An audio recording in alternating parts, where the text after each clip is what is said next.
Kairosoft's biggest and most ambitious game ever made has arrived. The long-awaited Doraemon Dorayaki Shop Story is Kairosoft's first collaboration game with another franchise. And in today's video, I will cover my full review of this exciting new game release and uncover how well this title fares against other fan-favorite Kairosoft games. Let's unroll my review and reveal if this is Kairosoft's best game yet.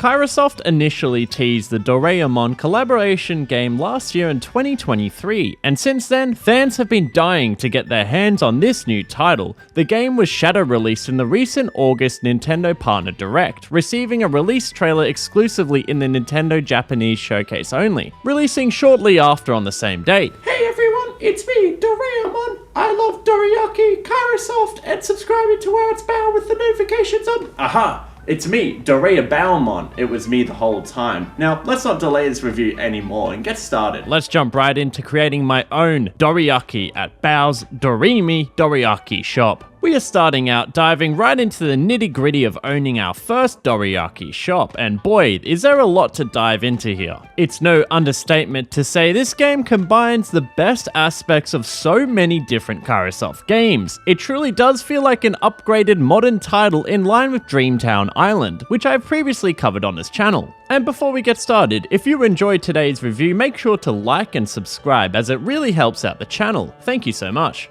Let's start off the gameplay overview at one of Kairosoft's most recognizable features, the building layout feature. This game of course implements the ability to completely customize and adjust both the interior and exterior of your Dorayaki shop. Having the ability to customize the elements outside of the shop is a fantastic addition for this food-based game. Typically, these titles only allow you to expand the interior and adjust the facilities within the building.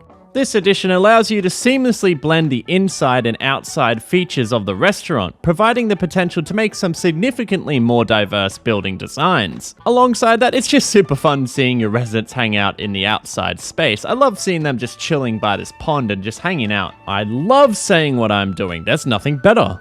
I am currently recording a video. Look at how loud I have to yell. On top of having indoor and outdoor designs, you can also adjust the design aesthetic of certain facilities by having specific environmental tiles nearby, transforming them into a new look to provide more variety. Some customers and judges even have specific design tastes that they like. This is a fantastic new addition and provides so much potential for variety in design choices and layouts. Customers, as usual, will be wandering around on the streets with the potential to be enticed to enter your store, but the means of unlocking new customer types in this game is achieved through a massive variety of methods. It's really great to see this aspect of the game be improved by adding in so much new variety. You will unlock new customers by fulfilling rank up requirements, completing customer requests, a new quirk feature of unlocking new worlds, which I will cover later, and my personal favorite new method, creating the customer's desired dream food dish. When customers walk by your store outside, new customers with the potential of being lured in will display what kind of dish that they want above their heads, in a similar fashion to how Homer Simpson dreams about donuts. Forbidden donut. Oh man, I can't wait to pick up my KFC Golden Gaytime Crusher. I hope that it's a permanent menu item and not inexplicably taken off and forever gone one day. This is a great indicator to the player, hinting at what new dishes can be uncovered by providing them a sneak peek of the dish. It's a really clever and subtle way to nudge the player in the right direction of what ingredients need to be used for uncovering a new dish that can be made. One thing that I do really enjoy about this game is that you have to assign individual workers to specific facility tiles, such as the kitchen. This is a fantastic addition to the series, and it provides a great use for the characters that you unlock, allowing you to choose which characters are assigned to what roles, allowing them to shine in areas that they have better stats at. We know that Doraemon specializes in creating his own delicious dorayaki, so let's assign him to be the resident chef in charge of inventing brand new food dishes to serve to the customers. And that is a perfect segue into the next core aspect of the game, creating new dishes to serve to customers. It was a given that dorayaki was going to be prominently featured with Doraemon's love for it. But boy, I was super surprised to see the sheer amount of sweet dish categories that you can uncover in this title. There is just a fantastic variety of dishes to uncover in the typical Kairosoft fashion of recipe unlocking, smashing together random ingredients until one sticks. But unlike previous games, it isn't just completely guessing random combinations. I mentioned before, new customers provide a preview of new undiscovered dishes, which is a great system, but you're also able to purchase recipe guides from the stores in the game, which help provide hints of matching ingredients for undiscovered recipes to help nudge you in the right direction.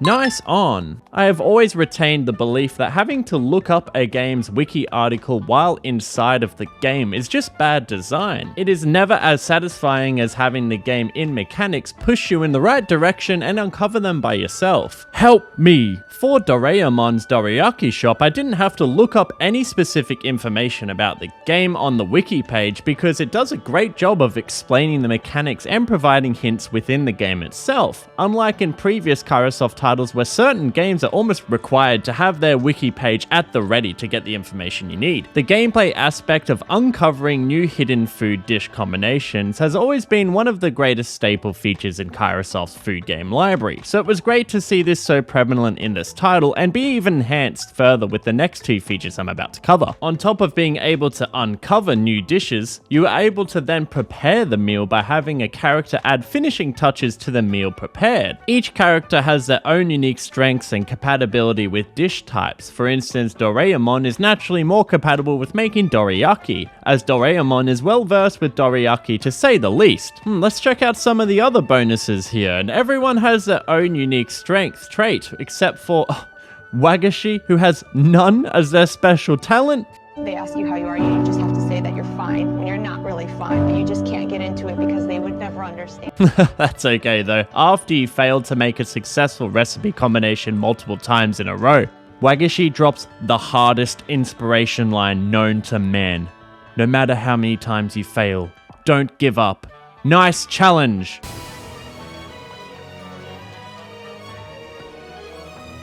Wagashi's hidden talent is being able to uplift the spirits of any chef failing to make a single recipe multiple times in a row. And that's a winner in my eyes. Yeah, we're standing here, 45 minutes of the service. We haven't even got a fucking appetizer out yet. After your selected character has put their blood, sweat, and tears into crafting the most delectable sweet dish known to man, you are now able to add decorations to up the presentation of the dish. And I just gotta say, this is absolutely my favorite part of the cooking aspects of this game, and maybe one of my new favorite features introduced in recent Kairosoft games. In the presentation stage, you are able to choose the placemat type, plating design, alongside a small and large decoration. This adds so much variety and such a breath of fresh air into the dish creation process. You are able to color code and decorate similar aesthetic themes to your liking to really make your dish feel customized and stand out. This is just such a great aspect. I really enjoy how much depth this adds. You can even reset the decorations later on if you unlock a new plate or placemat that you want to add to an existing dish. Such a great addition. I love the graphics of all the small and large decorations, well, except for one, the beach volleyball. What kind of chef in their right mind would serve a beach volleyball alongside their food?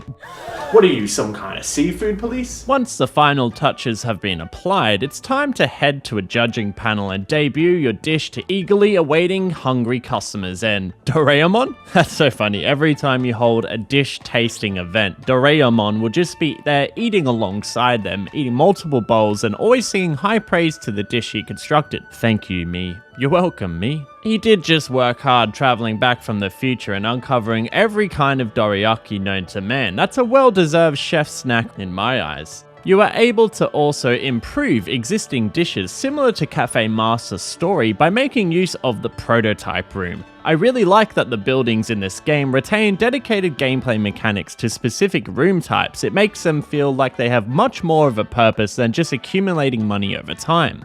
As you discover certain items throughout your playthrough, you can click on the prototype room to utilize them, allowing you to boost your menu items with the help of the character you selected. Now that we have covered the food customization section, let's wander off to the next aspect, which is exploring for new ingredients.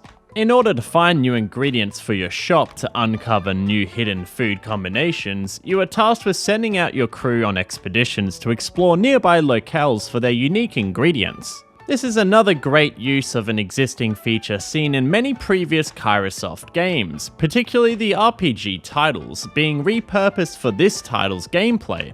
There are a whole bunch of areas that you will unlock to explore, and you won't just be finding ingredients alone in these locales. You will also stumble across missing characters and other interactions. There is always something new and varied to keep an eye out for in these explorations, which is also conveniently noted with an exclamation mark icon before you depart. Seems to be looking for Booby. No, that one's too easy. That joke just writes itself. I've got nothing. Just make sure to take caution when exploring some of these later areas. Sometimes when exploring a new area for the first time, you'll run into obstacles in the forms of enemy gangs, which will stop you from advancing into new territory. While exploring this new area, Doraemon and the gang were cornered down to the end of their last rope, with this obstacle ruffian bringing down the whole squad except for Jian. It's all up to Jian. This is exactly like watching those professional slap wrestling matches where each person just takes blow after blow and absolute walloping on each other, and go, Jian, he's landing massive weak point blows. It's so close, and he successfully tanks out the hits and solos the obstacle on the way. They don't call me Jian the Destroyer for nothing. We're on a hot streak here, so let's head right out for another expedition, and oh no, I'm backed into another corner here and things aren't looking so great. Jian was yet again the last to survive and got his spirits absolutely crushed by this genie obstacle. There's only one thing we can do to overcome this dilemma. It's time to cue the training montage.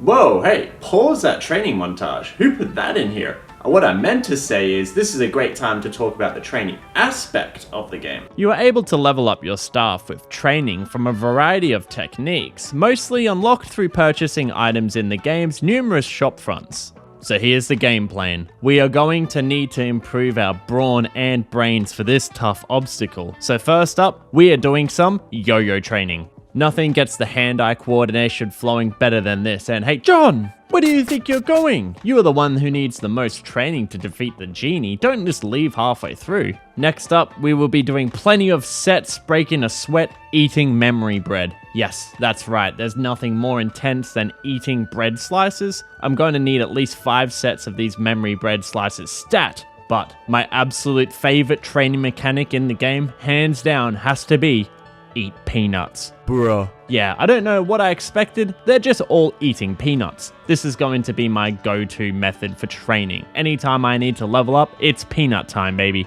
Oh, wait, hold on. There's one more training method here. Let's see here. Master shooting.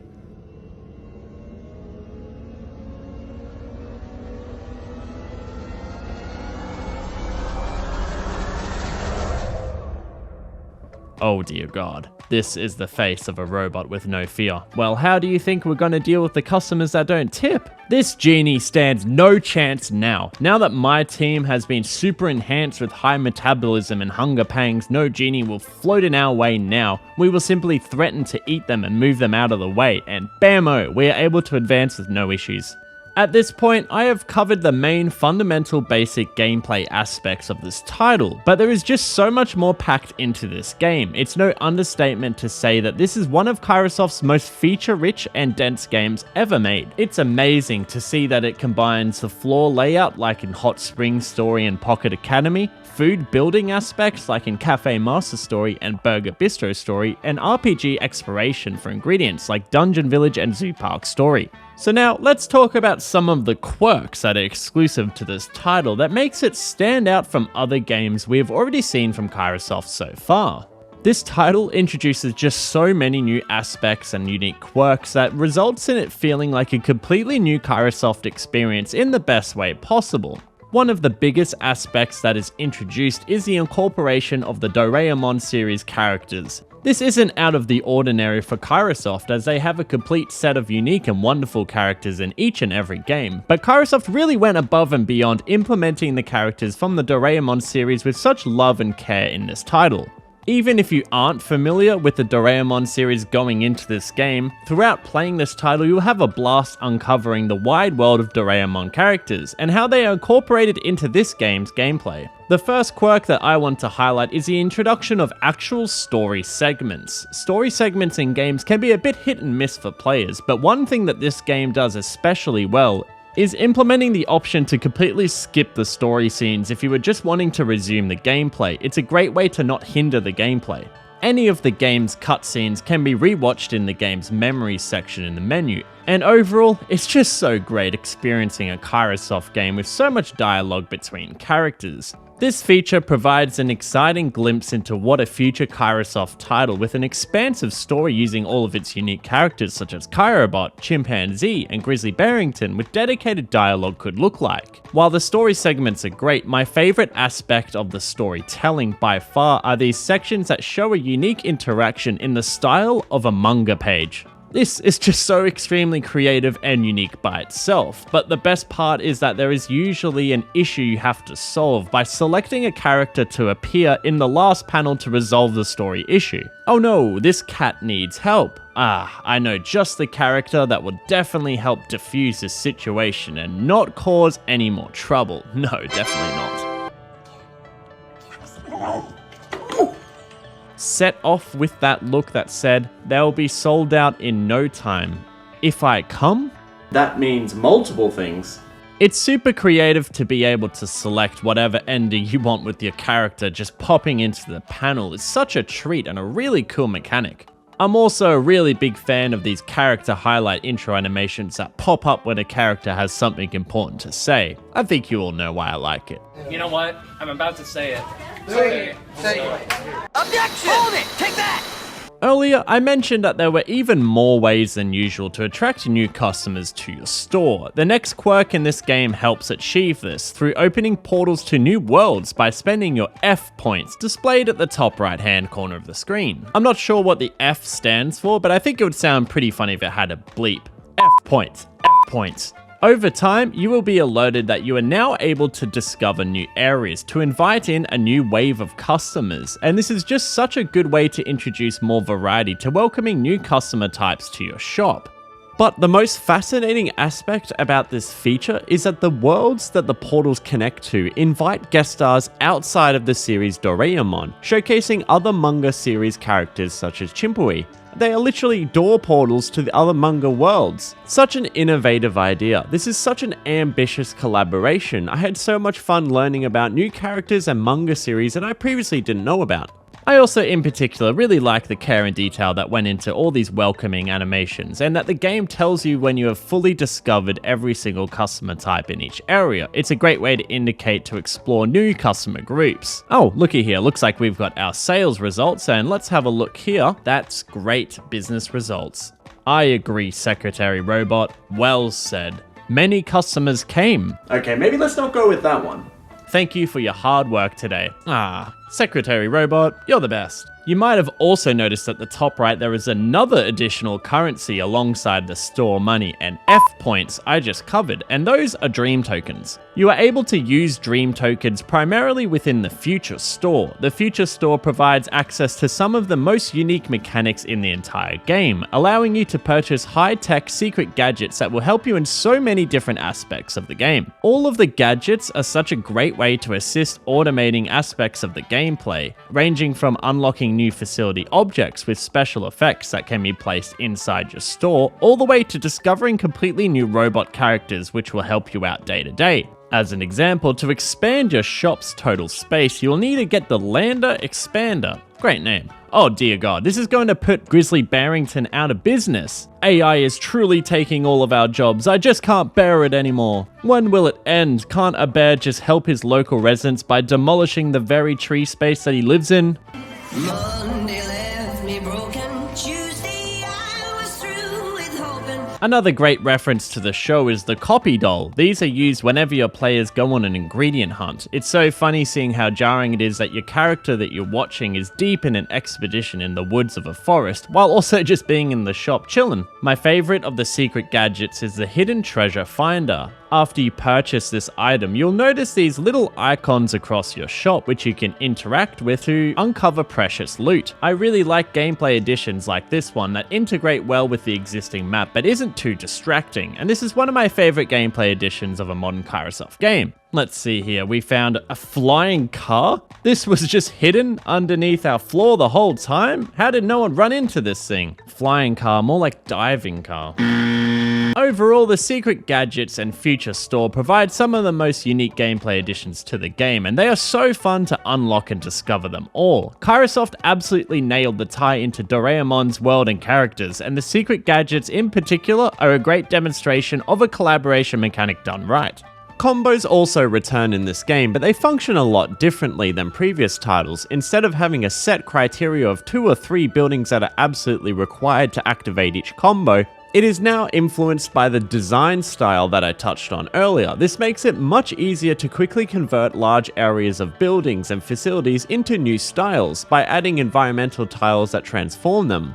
The last aspect I wanted to quickly shout out was the auras returning for guests. It now has an elegant new pattern, and dear god, did you even catch how fast that was? I might have to reduce the speed by at least 5 times to even catch how fast customers now move after getting an aura. It's hilarious how quickly they zip by like Sonic, but it does a good job of showing someone that actually has a powerful aura. I really like that they are able to get auras from Jian's outdoor performance. It ties together a great combination of utilizing the outdoor stage as a placeable object, having Jian exclusively be the one sing on the stage, and having it provide a buff to the customers that listen to the recital. It's a great implementation that gives these building objects more purpose than just generating money like I mentioned earlier. Also great to see the fever return, and I love that it was from the future shop as an item, and I really like that the floors are back. There's nothing better than seeing a customer zip around, and combined with the auras, they're just so fast. The last quirk, which is thrown all throughout the game, is various minigames that you can have Doraemon compete in after completing certain tasks, which I will cover shortly. These games are super easy micro minigames similar to Mario Party and WarioWare microgames, ranging from throwing a dart to a dartboard to slamming a hammer similar to the carnival game. This is a great way to aim for specific rewards that you are looking for and helps break the repetition of the standard gameplay, another really strong addition in my eyes. We have covered so much gameplay wise already, and I bet that I am only beginning to scratch the surface of everything that is to be discovered in this game. The game is absolutely brimming with personality and satisfying gameplay. It really makes for an incredibly diverse Kairosoft game experience. I'm sure I might have glossed over some of the best parts of the game, so if I missed anything you really enjoyed in particular in the title, be sure to let me know in the comments below. After you've been initially dazzled by the sheer amount of amazing content in the game, it would be time to focus on progressing your restaurant to be the best it could be and aiming for the finest 10-star dorayaki restaurant in the world. In order to improve your restaurant's rating, you will aim for completing various rank up requirements to progress your restaurant to the top rank. The rank up requirements showcase a nice variety of the game's features and is a great way to showcase all of the game's primary features in one location. Customer requests are a series staple for Kairosoft and are often a requirement to rank up. Customers will often come forth with requests on what facilities they would like to see available in the shop and what type of food they would like to see added. This request mentioned setting up a shuttle bus. A shuttle bus, hey? I think I have just the design in mind. There are 2 main judging challenges that you're also tasked with which helps improve your rank. The first of these is the Sweets Approval Judges. This task calls upon a sweets expert to dine at your finest table on a reserved date. To pass this successfully, you'll have to increase the appeal of your tables with environmental tiles and put forth your best table for them to dine at. The other judging aspect you can enter in are contests. This is where you have your dishes judged by the best of the best. Make sure you put forth your best dish possible. As you work through these approvals and contests, you will progress through the various rank up requirements in the game. You will be achieving those new star rankings in no time. The final aspect that I want to briefly touch on is the soundtrack and sound design in this title. I found that the sound design in particular was a lot more memorable in this game compared to previous Kairosoft games. I really enjoyed the sound chimes used to ring in each day and night.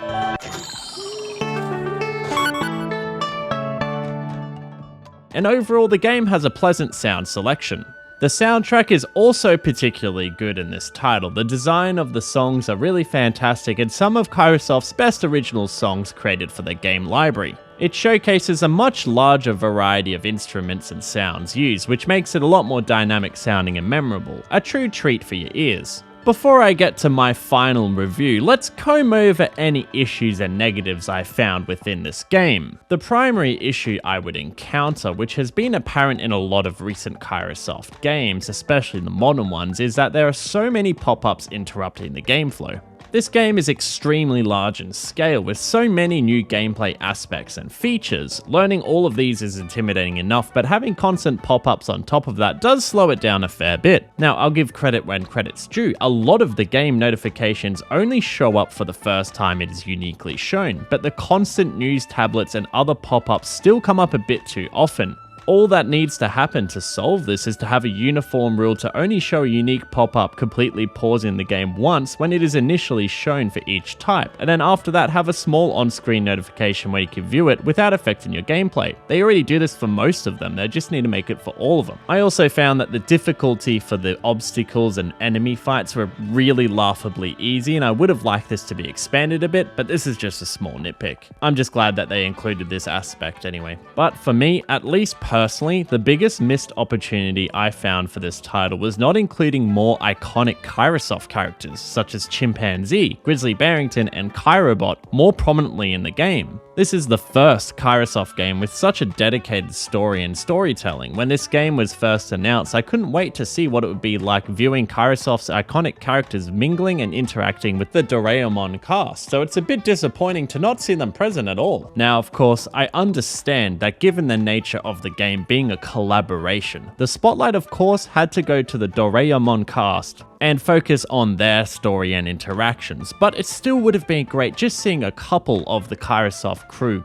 crack some jokes with the Doraemon characters. Thankfully though, the Doraemon characters are so unique and there are so many great characters to unlock and see interactions with that this isn't a huge issue, but I thought it was worth mentioning. With my main criticisms covered, let's move on to my final thoughts and review of the game as a whole. Kairosoft really went all out for their first ever game collaboration, with Doraemon's Dorayaki Story easily being one of their most polished and content-packed game releases to date. Well, it's time to type up my review here and oh wait, the Switch store doesn't have anywhere I can post my review. Oh well, let's go ahead and type it up anyway, and I'll post it to the Steam store if the game ever eventually gets ported. Doraemon's Dorayaki Story is a love letter from Kairosoft to both Doraemon's fanbase and Kairosoft fans alike. This game features a dense amount of gameplay centered on cooking and discovering Japanese sweet dishes, while expanding this by introducing new gameplay aspects from previous Kairosoft titles and brand new gameplay ideas completely.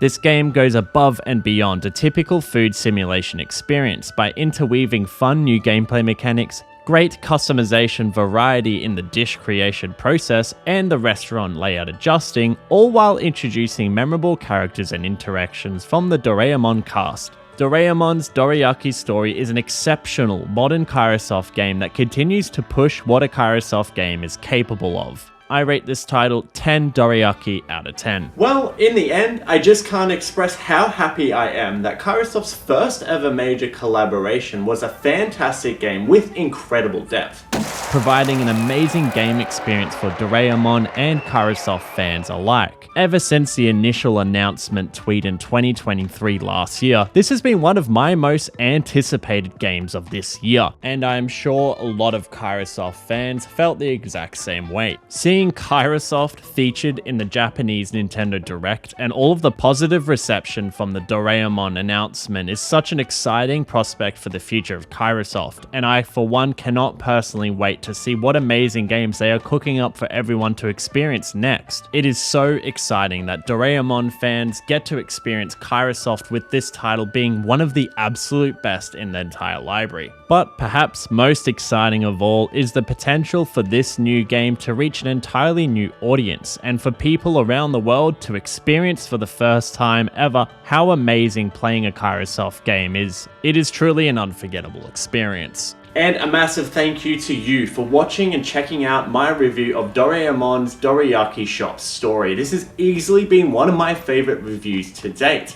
and I'm having just such a blast replaying the game so many times over. It's so replayable. So what do you think about the game so far? Is this one of your favorite Kairosoft games ever made? Let me know in the comments below. If this is the first time you've heard of Kairosoft, what did you think about the game? Will you pick it up? Also let me know in the comments. And hey, while you're there, be sure to also like the video and subscribe if you like this review, and comment Kairobot loves Dorayaki to let me know that you watched it all the way through and are a true fan. Will you be picking up this game on the Nintendo Switch, or planning to wait it out to see if this game is eventually ported to other consoles? Regardless of what you choose, I really hope you did enjoy watching my review covering the game and you have just as much fun as I did when playing it. Thanks again for watching, and as always, I'll catch you in the next one.